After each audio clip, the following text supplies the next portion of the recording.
మీరు ఎప్పుడైనా అనుకున్నారా? ఎకనామిక్ ప్రొఫెసర్స్ లేదంటే రీసెర్చర్స్ అసలు ఎందుకు billionaires car? College drop outs లేదంటే ఎక్కువగా చదువులేని వాళ్ళు, లేదంటే మీడియం రేంజ్‌లో చదివే వాళ్ళు ఎందుకు చాలా సక్సెస్‌ఫుల్‌గా ఉంటారు మనీ గురించి అని చెప్పేసి? దానికి ఒక రీజన్ ఉంది. అది ఏంటి అంటే psychology. And psychology of the money book నుంచి మనం ఇదే ఎగ్జాక్ట్‌గా నేర్చుకోబోతున్నాం. సీ చాలా వరకు successful businesses and failure businesses అన్నీ కూడా ఎక్కువ శాతం ఒకే ఫిలాసఫీని వాడుకుంటాయి. సో ఇక్కడ మనం one of the most important person గురించి తెలుసుకుందాం. అతని పేరు హైన్స్ బర్గ్రేయన్. ఇతని పేరు దగ్గర మీరు ఎక్కువ శాతం విని ఉండరు, కానీ ఇతని ఇన్వెస్టింగ్ స్ట్రాటజీ చాలా మందిని చేంజ్ చేసింది. అండ్ ఇప్పుడు చాలామంది వాడే ఇన్వెస్టింగ్ స్ట్రాటజీ కూడా ఇదే. ఎక్కువ శాతం వెంచర్ క్యాపిటలిస్ట్ ఫండ్స్ వాడేది కూడా ఇలాంటి సైకాలజీనే. సో ఈ సైకాలజీ ఏంటో మనం ఇప్పుడు తెలుసుకుందాం. బర్గ్రేయన్ యొక్క చాలా పేద కుటుంబంలో పుట్టాడు. ఒక జియూష్ రిఫ్యూజీకి, అది కూడా నాజీ జర్మనీలో 1936లో పుట్టాడు. నిజం చెప్పాలంటే అలాంటి వర్స్ట్ పీరియడ్ ఆఫ్ ద హిస్టరీలో పుట్టి ఫ్యూచర్లో బిలియనర్ కావడానికి ఛాన్సెస్ తక్కువ. కాకపోతే ఈ వ్యక్తి లిటరేచర్ అండ్ జర్నలిజం చేశాడు. అతను ఒక చిన్న పర్చేస్ చేశాడు, $100. అంటే సింపుల్గా ఇప్పుడు చూడండి, 8400 రూపీస్ అనుకోండి. ఆ చిన్న ఒక్క పర్చేస్తో తన లైఫ్ మొత్తం చేంజ్ అయింది. ఇప్పుడు 1990లో బర్గ్రేయన్ ఒక వరల్డ్ మొత్తంలో ఆర్ట్ టైటన్గా ఉన్నాడు. 2000స్లో తన ఆర్ట్ కలెక్షన్ మొత్తాన్ని జర్మన్ గవర్నమెంట్కి అమ్మాడు. ఎంతకో తెలుసా? 100 మిలియన్ యూరోస్. కానీ ఇక్కడ ఇంకొక వండర్ఫుల్ విషయం చెప్పాలా?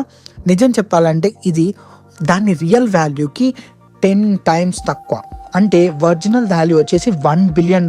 కానీ తను ఒక గవర్నమెంట్కి అమ్ముతున్నాడు కాబట్టి, అలాగే ఫ్యూచర్లో ఎడ్యుకేషనల్ పర్పస్ గురించి అని చెప్పేసి తను కావాలనే తక్కువగా డబ్బులు తీసుకున్నాడు.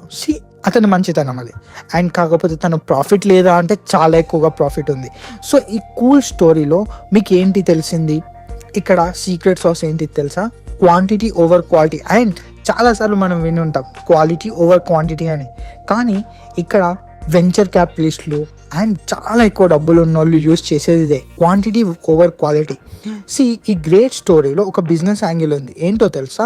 ఇక్కడ ఇన్వెస్ట్మెంట్ బర్గ్రేయన్ చేసింది, తను చాలా ఆర్ట్స్ని కొన్నాడు. అప్పుడు ఉన్న దాంట్లో ఫేమస్ అయిన వాళ్ళ దగ్గర నుంచి తనకు నచ్చిన ఆర్ట్స్, నచ్చని ఆర్ట్స్, వాళ్ళలో ఫేమస్ అయిన ఆర్ట్స్ అని చెప్పేసి ఇలా చాలా ఎక్కువగా కొన్నాడు.